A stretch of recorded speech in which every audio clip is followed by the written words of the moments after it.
Welcome into another episode of Locked On Phillies. And on today's episode, we're going to discuss a huge upcoming series with the Braves. But first, Darick Hall is off the injured list. So when he's available to play for the Philadelphia Phillies and not a minor league team, who plays first base? Is it his job? Has Alec Bohm won it? Has Cody Clemens won it? Will Bryce Harper take it? So many options. We're going to discuss that and the Braves series on today's episode of Locked On Phillies. You are Locked On Phillies, your daily Philadelphia Phillies podcast. Part of the Locked On Podcast Network, your team every day.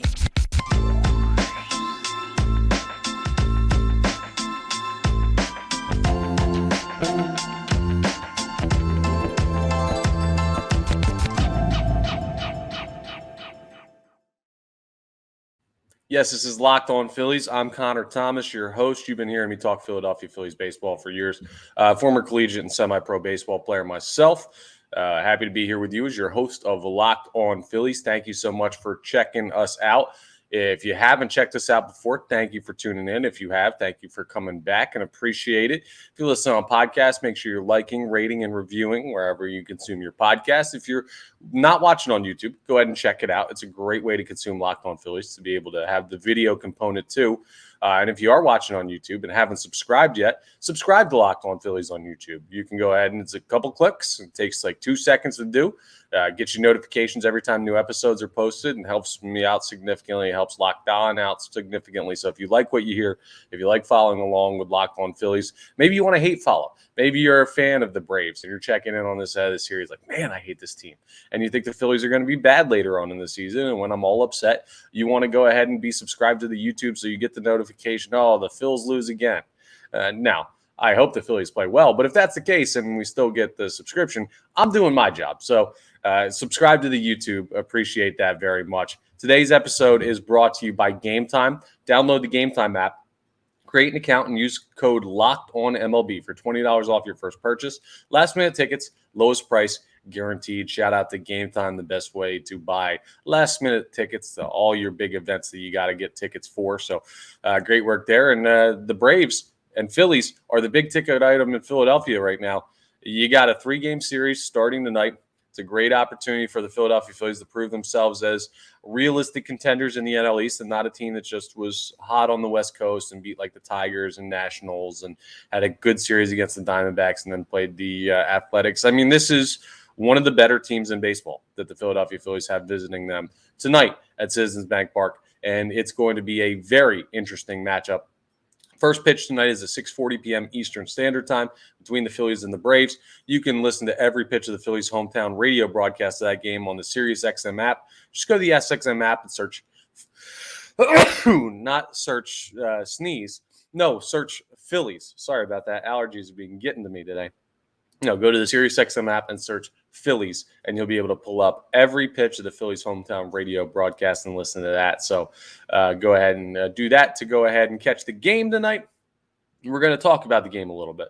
The first thing I want to get into, though, is something that I wrote a little article on this morning. If you want to read the article and give some patronage to my other job over at 97.5 The Fanatic, my regular full-time job, you can go to 975thefanatic.com and read my extended thoughts about the first base position for the Philadelphia Phillies. Because Darick Hall was instated off the injured list on Monday, I believe it was. It was either Monday or Sunday. I lose track of the days because I was on vacation this weekend. But last couple of days, he was reinstated and then sent to Lehigh Valley. So he's healthy enough to start his rehab. He hasn't yet made it to the major league level again yet, but he will be there soon. So the Phillies have an interesting look at the position. I did a deep dive into some numbers, talked a little bit about theory about who you would want over there, and it was interesting what I found. I did not realize how good Cody Clemens and Alec Bohm have been over at first base in relief of Darick Hall, who is in relief of Rhys Hoskins. Now, the hierarchy of first baseman for the Philadelphia Phillies, it seems to go, and definitely Rhys Hoskins first. It'd be great to have Rhys come back at some point late in the season if he could do that. Maybe he could, but he's not coming back anytime soon. Darick Hall is a really good option, though, even though we do have a limited sample size of him at the major league level. He just hasn't played that many major league games. Same for Cody Clemens, and Alec Bohm is just not naturally a first baseman. So there are upsides and downsides of each of them. But First, let's talk about the defense between the three of them. This year, minimal games, but we know Darick Hall is a first baseman by trade.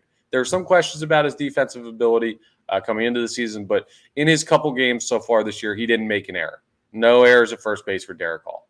Alec Bohm has started 35 games over at first base. These are just games that they started at first base, because I'm trying to find a way to delineate between he played one inning at first base, counting that as a game. No. So games started at first base. Alec Bohm has 35 this year. He has one error, and it was back on April 16th. He's been really, really good defensively over there, which is incredible for Alec Bohm. Did not think he was going to be that good defensively at first base. It's hard to just flip over to the other side of the infield.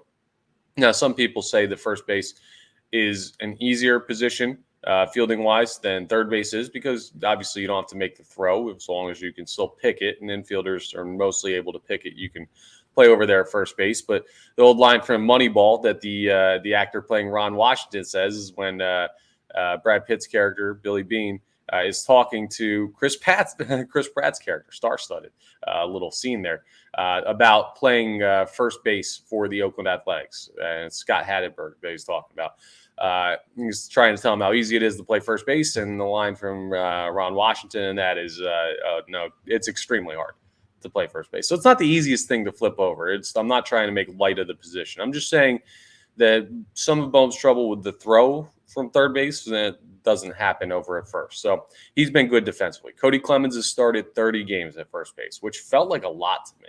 I didn't realize he had started so many. I thought it was going to be mostly Alec Bohm, and it is at 35, but not a huge majority.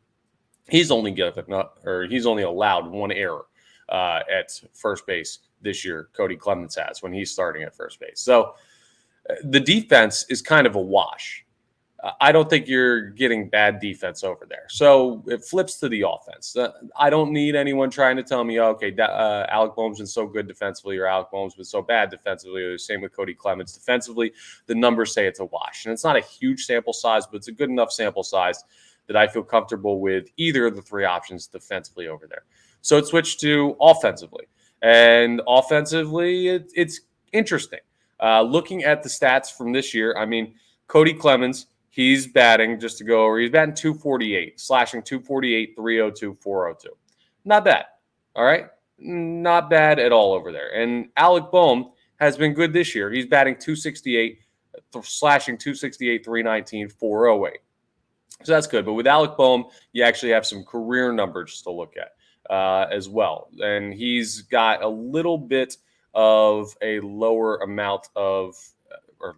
His average and OBP and all that stuff aren't quite as good over the course of his career. When you look at his overarching stats, his career, he's 270, they're higher, 275 there, a 717 OPS though. So that's a little bit down. He normally gets on base a little bit more, but his average is a little bit higher career. Alec Bohm's a great offensive player for the Philadelphia Phillies. He's important. Darick Hall, when you look at what he's done this year, he's batting a little bit, or when you look at his career, he's batting about the same batting average as Cody Clemens. I think he's at 247 on his career, but the slugging is in the 490s as opposed to Cody Clemens, who's in the 402 spot slugging-wise. So you get more pop from Darick Hall. Alec Bohm has 7 home runs this year and 200-some at-bats. Cody Clemens has 4 home runs and 110 or so at-bats. So there is a little pop comparably for Clemens, and there's an argument to be made that over the course of a season, Clemens might hit more home runs than Alec Bohm. I don't know. Bohm's power hasn't really carried over from a hot stretch earlier on in the season, so I don't know if power's the argument. The bottom line is, I think of the three, Alec Bohm is clearly the most complete hitter. And then of the remaining two, Darick Hall is the best power option, and him and Clemens are both generally the same average-wise over the course of their career. So that leaves a clear option. Darick Hall can't play third base. I'm not putting Darick Hall over at third to play Alec Bohm at first. So Darick Hall plays first to give you the extra power over Cody Clemens. Alec Bohm plays third to give you the all-around better hitter in the lineup. And it's what we thought it would be, right? We thought Darick Hall was going to be the first baseman at the start of the year. When Rhys Hoskins went down, we thought Alec Bohm was going to be the third baseman. That's the result of what I looked at with the numbers, and that's the reasoning behind it, though. So it's not just, oh, that's the way it was supposed to be. And it sucks for Cody Clemens because he's probably going to be on the outside looking in. Now he's going to get moments. He can get pinch hit at bats. He's kind of a utility guy, so he could play. I don't know, second base if Bryson Stott needs an off day. He can play outfield at some point if Kyle Schwarber needs an off day or Nick Castellanos needs an off day. Like Cody Clemens' time with the Philadelphia Phillies, I don't believe is done. It's just an interesting spot for a guy who's played well for the Phillies this year. That's part of being in a contender organization. Sometimes they're going to get guys back from injury that are better than you who you've played very well, and there's nothing you can do about that. So shout out to what Cody Clemens has done. Soon he probably won't be playing first base as much, if at all, anymore. So it'll be Darick Hall there, and Alex going with third. But Clemens off the bench, a nice bat. I mean, I don't hate having him there, and he's been clutch recently. So just another guy that you could certainly use in Cody Clemens, but probably one that won't be starting. So that's why I break down to the first base position for the Philadelphia Phillies and what they need to do over there based on the numbers and how I'm feeling about each of these players. So again, Darick Hall at first base, Alec Bohm at third base will ride, but there's still some time until we're ready for that. Darick Hall's got to clear his minor league rehab assignment and get everything all set up. So that's my thoughts on that. And coming up, we'll discuss the matters closer at hand. The Phillies, Braves, 6:40 p.m. Eastern Standard Time. Again, you can hear every pitch of the Phillies' hometown radio broadcast of that game on the Sirius XM app. Just go to the SXM app and search Phillies, a huge series for your Philadelphia Phillies. And that comes up tonight. So we'll discuss that coming up next as we continue Locked On Phillies. First, though, I want to talk to you about our title sponsor of today's episode, Game Time. There's so many times where you're going to be sitting at a bar with a buddy, and you're like, it's, I don't know, 5 o'clock. You got out of work early, maybe 4:30. Your boss let you cut out 30 minutes early. I know that sounds like a pipe dream in these summer days where the weather's nice. And you say, what's going on today? You want to, I don't know, you want to go drink in Center City? You want to go hit a different bar? The Phillies are playing? It'd be cool to go to the game. Oh, well, it's like 2 hours till the game starts, an hour till the game starts. I mean, we're not going to find tickets. No, you can find tickets. Game Time lets you make those last-minute decisions, jump into a concert, a sporting event, anything like that, theater, anything you might need a ticket for that a ticket might be tough to come by. Game Time can help you out because buying tickets to your favorite event, it shouldn't be stressful. And with Game Time, it isn't. They're fast. They're easy. You can get tickets the day of up until like the last minute. They've got killer deals on tickets and their best price guarantee. It makes you stop stressing over the tickets and start getting hyped for all the fun you're going to have. Listen to some of these things. So Game Time has deals on tickets right up to the day of the event. You get flash deals on tickets for things like football, basketball, baseball, concerts, comedy, theater, and more. I don't even know what more is. Like, that's basically everything, but that shows you how versatile Game Time is. The Game Time guarantee means you're always going to get the best price. If you find tickets in the same section and row for less, Game Time is going to credit you 110% of the difference. You get pictures of your seat before you go. You don't have to search through your email or anything to go ahead and find the tickets or wait for some transfer. No, they'll get right to you. Just a matter of seconds, and you have your tickets. You're ready to go. So here's how you do it, all right? Snag the tickets without the stress with Game Time. And if you download the Game Time app now, create an account, and use code LOCKEDONMLB, you're going to get $20 off your first purchase. For some Phillies tickets, that's more than 50% off. You can get nice seats at Citizens Bank Park for $40. You cut $20 off of that, bang. You got 50% discount courtesy of Game Time.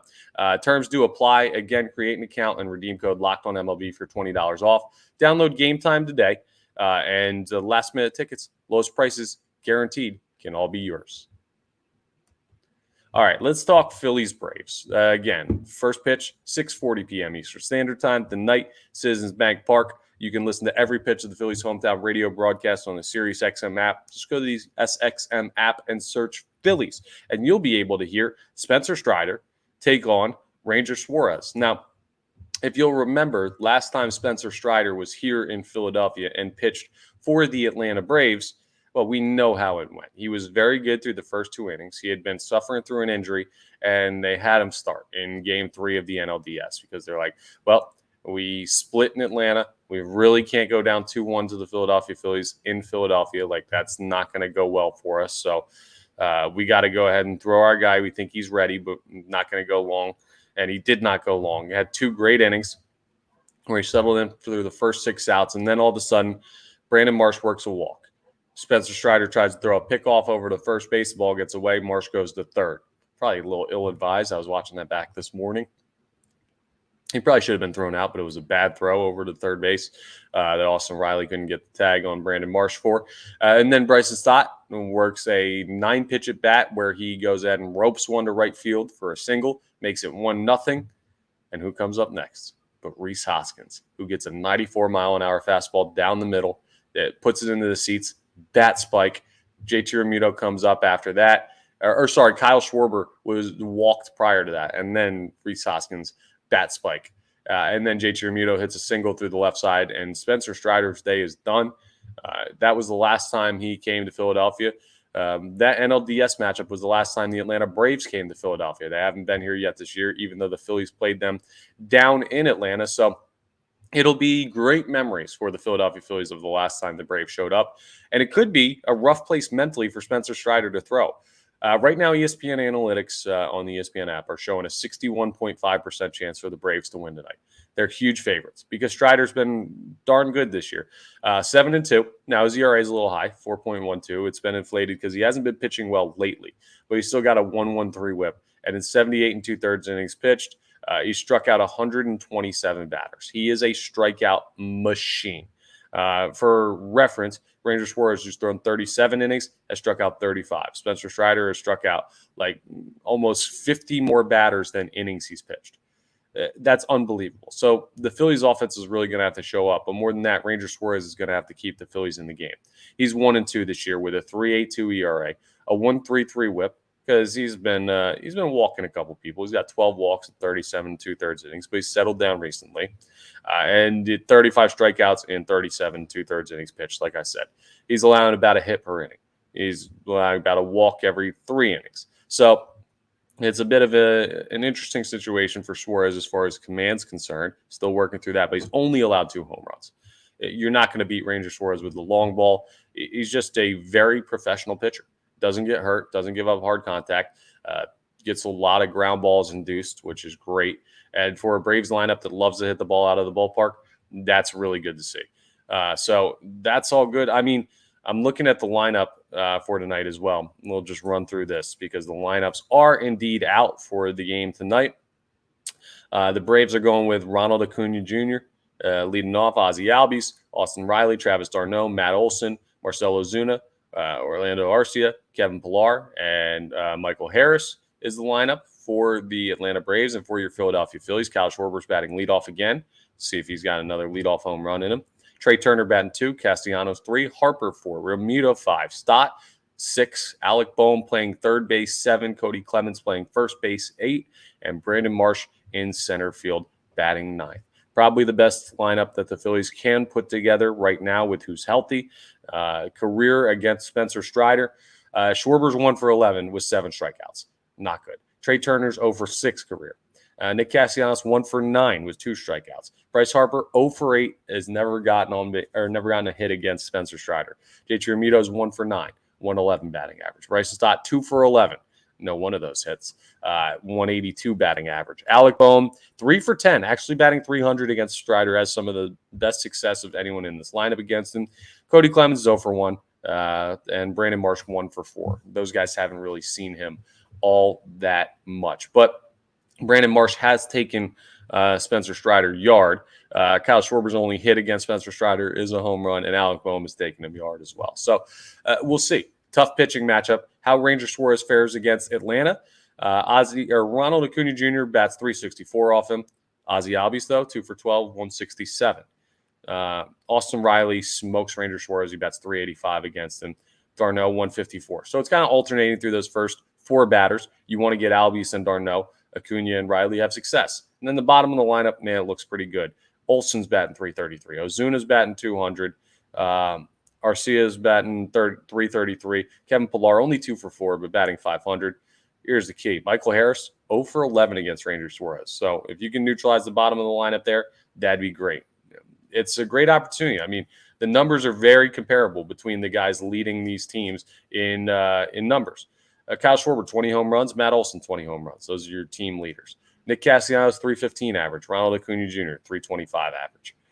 Okay, fine with that. And Alec Bohm, 45 RBIs. Ozzie Albies, 52 RBIs. This is going to be a fun heavyweight series in Philadelphia. And hopefully the Phillies can take care of business. But as we wrap up, we're just going to talk about some expectations for the next couple series and why the weather is something to keep an eye on. So that's a preview of tonight's game against the Braves. We'll discuss what I'm talking about with the weather coming up as we wrap up Locked On Phillies. Yeah, so I was looking at the forecast the other day. The Phillies have these 3 against the Braves, 3 more against the Mets in Philadelphia, and then they'll travel to Cincinnati. But yeah, they play 6 more games in Philadelphia. And I'm looking at the forecast here in the Philadelphia area because I just got back from a golf trip. I'm like, will it be nice weather? Want to get down the beach, want to spend some time at the pool on the roof. Here's what the forecast looks like. Thursday looks like rain. Friday, rain. Saturday, rain. Sunday, rain. Monday, rain. Tuesday, rain. Next Wednesday, rain. Next Thursday, rain. Next Friday, rain. Next Saturday, rain. Next Sunday, rain. 2 Mondays from now, rain. 2 Tuesdays from now, rain. There's about 15 straight days of rain that are shown on the forecast starting on Thursday. The Phillies play the Braves tonight, Wednesday, and Thursday. Then they've got a weekend series against the Mets that very well could be washed out. They could have a lot of trouble getting those games in. So something to keep an eye on. Might be nice for rest, but it might make it tough for the Philadelphia Phillies to have momentum. So weather's going to play a factor. Starters, you might have some delayed starts, which could lead to bullpen games. It's going to be super weird weather-wise over the next couple of weeks here in Philadelphia. So something to keep an eye on. But yes, a huge week for the Philadelphia Phillies with the Braves tonight, tomorrow, and Thursday, and then the Mets Friday, Saturday, Sunday. So out of those 6 games in the NL East, what do you want to see the Phillies win? Well, the Mets are 4 games below 500. You're 4 games above 500. I need to see 2 or 3 from the Mets. I need the Phillies to prove to themselves that they can beat that team. And I'd like to see 2 of 3 from Atlanta. But the expectation here, go 500 in this stretch. 3-3 is the expectation. Anything worse than that, I'd say, is a bad homestand against these teams. The goal is anything that's 4-2 or better. Simple. Steal an extra game from Atlanta. Sweep the Mets. However you got to do it. 4-2 would be great. 3-3 would be acceptable. Anything less than that is no good whatsoever. So that's the expectations for the series, and hopefully they get all these games in so that we can actually see everything play out the way we wanted to over at Citizens Bank Park. But there you have it. That's what the Phillies have going on starting tonight, and it's going to be a very interesting week. Tomorrow we're going to talk about what happens tonight. We're also going to look a little bit forward to another option at first base, and I'm going to try and get you some injury updates on Bryce Harper's throwing program and how soon he could be playing first, and also what's going on with Andrew Painter. I'm going to try and do a deep dive a little bit on that. So we'll talk about all that on tomorrow's episode of Locked On Phillies, but that's all for today's episode. Thank you for checking us out. Appreciate it. If you haven't subscribed to the YouTube yet, come on. You've had like 20-some minutes to do so, to click a button while I'm doing this. Take some time when the episode ends. Go ahead and check out the YouTube. Make sure you're rating, reviewing. But thank you again for checking us out here at Locked On Phillies, part of the Locked On Podcast Network, your team every day. And I will talk to you next time on the next episode of Locked On Phillies.